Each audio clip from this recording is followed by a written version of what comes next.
15h au Caire, à 13h en temps universel. Mesdames et messieurs, bon après-midi. C'est l'heure de notre journal de la chaîne égyptienne. On commence tout de suite par les principaux titres. Le président Abdel Fattah el-Sisi examine avec le directeur général de l'Organisation mondiale de la santé, l'OMS, Dr Tedros Adhanom, un rapport de l'OMS sur l'initiative présidentielle.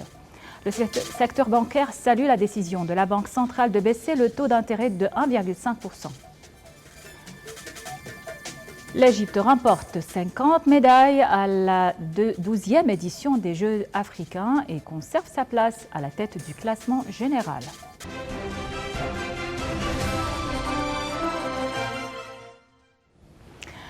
À la une de l'actualité, le président Abdel Fattah el-Sisi a reçu le directeur général de l'Organisation mondiale de la santé, l'OMS, Dr Tedros Adhanom. Dr Adhanom a remis au chef de l'État un rapport de l'OMS sur l'initiative présidentielle intitulée « 100 millions de citoyens en bonne santé » qui vise à éradiquer le virus de l'hépatite C et d'autres maladies chroniques telles que le diabète, l'hypertension ou l'obésité.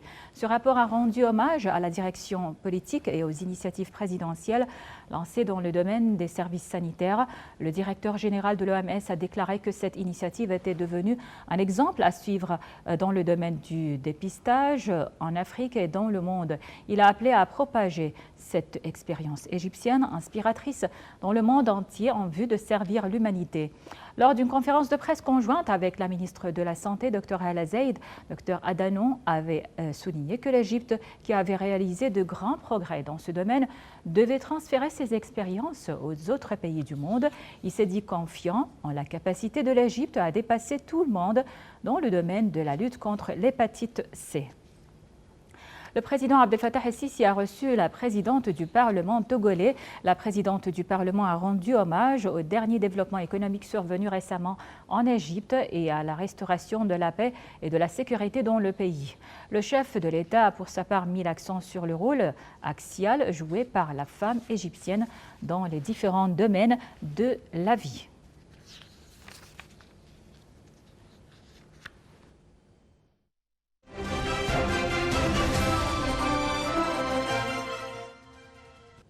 Le Premier ministre Dr Moustapha Madbouli a salué les efforts du ministère de l'Investissement et de la Coopération internationale pour développer les actuelles zones libres et construire de nouvelles zones d'investissement conformément aux meilleures normes mondiales. Au cours de son entretien avec le ministre de l'Investissement et de la Coopération internationale, Dr Sahar Nasr, le Premier ministre a examiné les préparatifs du ministère pour la conférence d'Afrique 2019 prévue dans la nouvelle capitale administrative. Notre chaîne vous propose un large choix de programmes politiques, économiques, culturels et sportifs.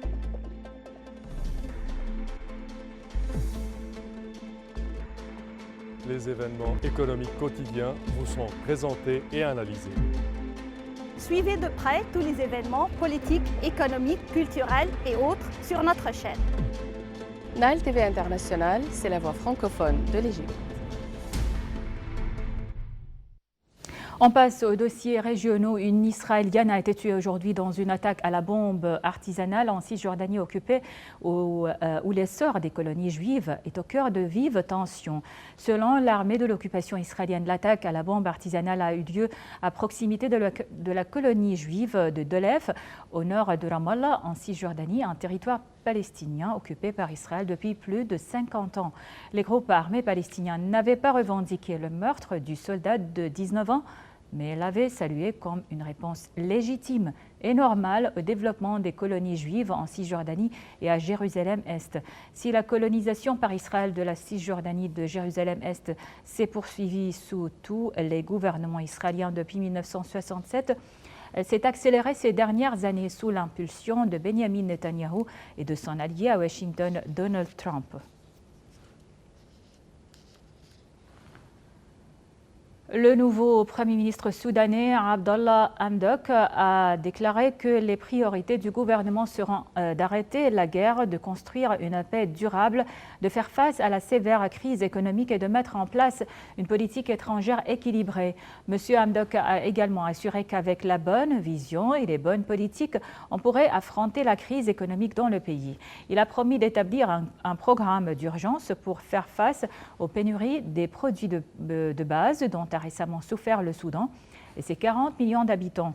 Sur le long terme, M. Hamdok a souligné la nécessité d'améliorer la productivité et de reconstruire un secteur bancaire qui, selon lui, s'est presque effondré. Au Yémen, les forces de l'armée et de la sécurité ont contrôlé la ville d'Atak dans la capitale du gouvernorat de Shabwa. Entre-temps, le gouvernement yéménite a affirmé sa volonté de faire face avec tous les moyens possibles aux forces séparatistes du Conseil de transition du Sud, STC. Le porte-parole du gouvernement a accusé le commandement des forces du Conseil transitoire d'éclater la situation militaire au Belaf, au gouvernorat de Shabwa.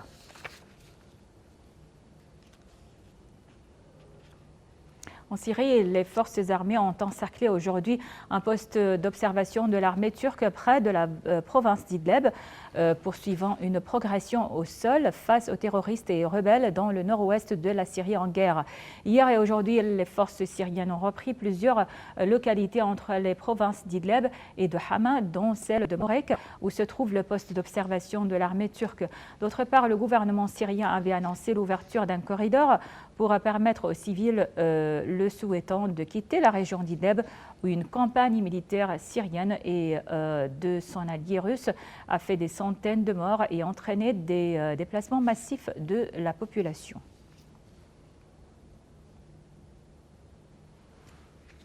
Le président français Emmanuel Macron reçoit aujourd'hui le chef de la diplomatie iranienne avant des discussions au sommet ce week-end avec Donald Trump pour tenter de sauver l'accord sur le nucléaire iranien.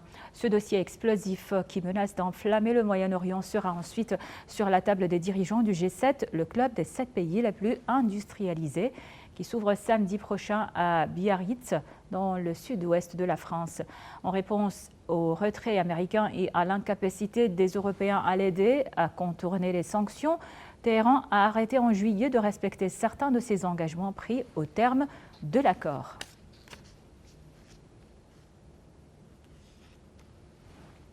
Le président russe Vladimir Poutine a promis une réponse symétrique à l'essai récent par les États-Unis d'un missile de portée intermédiaire, leur premier depuis la guerre froide.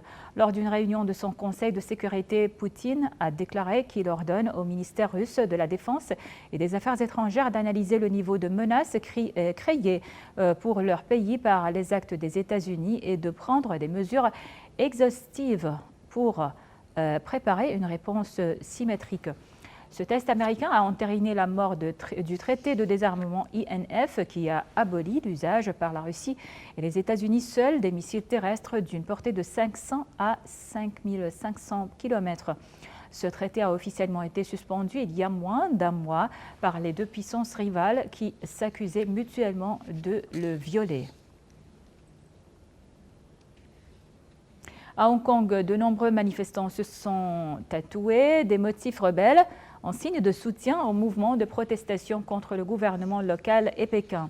Hong Kong est secoué depuis juin par des manifestations massives contre un projet de loi visant à autoriser les extraditions vers la Chine continentale. Les policiers utilisent des gaz lacrymogènes, des matraques et des balles en caoutchouc face à certains manifestants radicaux armés de briques et de cocktails Molotov. Né de l'opposition au projet de loi sur les extraditions, la contestation s'est élargie en une demande plus large pour davantage de démocratie.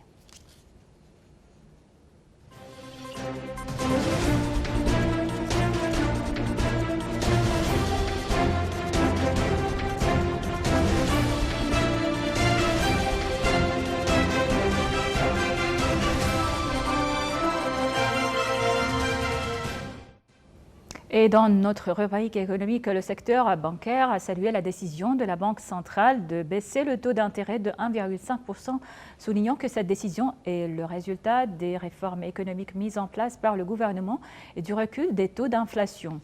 Lors de la réunion du comité des politiques monétaires, de nombreuses banques en Égypte ont annoncé leur intention de baisser les taux d'intérêt à 14,25% pour les dépôts et à 15,25% pour les prêts. Il s'agit de la première baisse des taux d'intérêt depuis février dernier et de la première baisse d'ampleur depuis la dévaluation de la livre égyptienne. Le président français Emmanuel Macron et le Premier ministre britannique Boris Johnson ont affiché un ton plus conciliant sur le Brexit, affirmant leur volonté de trouver un accord pour une sortie ordonnée du Royaume-Uni de l'Union européenne et jugeant possible de s'entendre sur la frontière irlandaise, même si le président français a réaffirmé les lignes jaunes. Le Premier ministre britannique a déclaré qu'il voulait un accord en vue d'un Brexit le 31 octobre, à son arrivée dans la cour de l'Élysée pour la deuxième étape de sa première tournée à l'étranger depuis son arrivée au pouvoir fin juillet. À ses côtés, Emmanuel Macron s'est montré plus prudent, mais s'est déclaré confiant qu'une solution puisse être trouvée dans les 30 prochains jours entre Londres et les 27.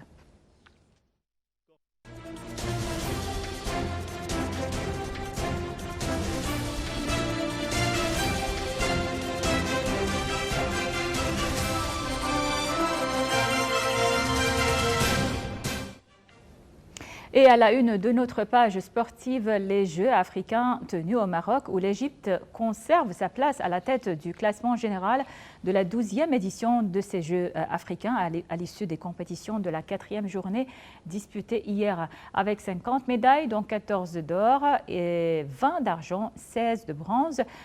Aux compétitions de la natation, l'équipe nationale féminine a décroché 2 médailles d'or et 1 de bronze.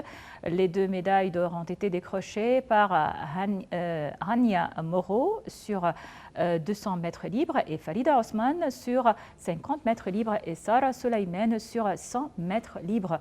Et aux compétitions masculines, Abdelrahman Al-Arabi a décroché une médaille d'or sur 50 mètres papillon et Marwan El-Kammesh a décroché une médaille d'or sur 200 mètres libres, alors que Youssef El-Kammesh a obtenu une médaille d'argent sur 100 mètres poitrine, alors que Yassine Al-Shama a obtenu une médaille de bronze sur 100 mètres libres. Toujours au Maroc, où les champions de taekwondo ont décroché 4 médailles, dont 2 d'or, 1 d'argent et une d'argent et 1 de bronze. Hedaya Malek a décroché une médaille d'or de la catégorie 67 kg après avoir battu la championne de la Côte d'Ivoire. Maïsoun Iheb a également décroché une médaille d'or de la catégorie 73 kg après avoir battu une Tunisienne. Moaz Nabil a en outre décroché une médaille d'argent de la catégorie 54 kg. Et enfin, Menna Meher a décroché une médaille de bronze de la catégorie 73 kg. Toujours aux Jeux africains tenus au Maroc, où la sélection nationale de tennis à table rencontre aujourd'hui en finale le Nigeria. La sélection nationale de l'Égypte s'est qualifiée en finale après avoir battu la Tunisie. Les Pharaons cherchent à valider leur ticket vers les Jeux olympiques 2020. Entre-temps, la sélection nationale féminine s'est qualifiée en finale après avoir battu l'Algérie en demi-finale. Et on passe à la 29e édition du championnat du monde de volleyball de moins de 19 ans tenu à Tunis, où la sélection nationale a battu l'Argentine sur le score de 25-3. 25-23, 25-16, 21-25 et 25-15. L'Égypte a évolué dans le groupe C à côté du Japon, de l'Argentine, de l'Allemagne et du Mexique. L'Égypte avait déjà battu l'Allemagne 3-7-2. Les vainqueurs des matchs éliminatoires passeront au quart de finale, demi-finale et finale pour être classés du 1er au 8e rang, tandis que les perdants du match éliminatoire disputeront des matchs de classement. Et on termine par la Ligue des champions d'Afrique de football dont Al Ahly doit rencontrer l'équipe du Soudan du Sud, Al Tabara, dans le cadre du tour préliminaire. Retour ce soir à 19h sur le stade de Bourg Al Arab à Alexandrie. Al Ahly avait battu l'équipe du Soudan du Sud, Al Tabara FC 4-0 au cours du match aller de la Ligue des champions d'Afrique. Le Marocain Walid Azaro et le Tunisien Ali Maaloul seront absents. La liste d'Al Ahly vise le nouveau joueur malien Alio Diang et Mahmoud Metwalli ainsi que Mohamed Magdi. Voilà donc, avec cette nouvelle, nous arrivons à la fin de ce journal. Merci pour votre attention et bonne suite de programmes sur la télévision égyptienne.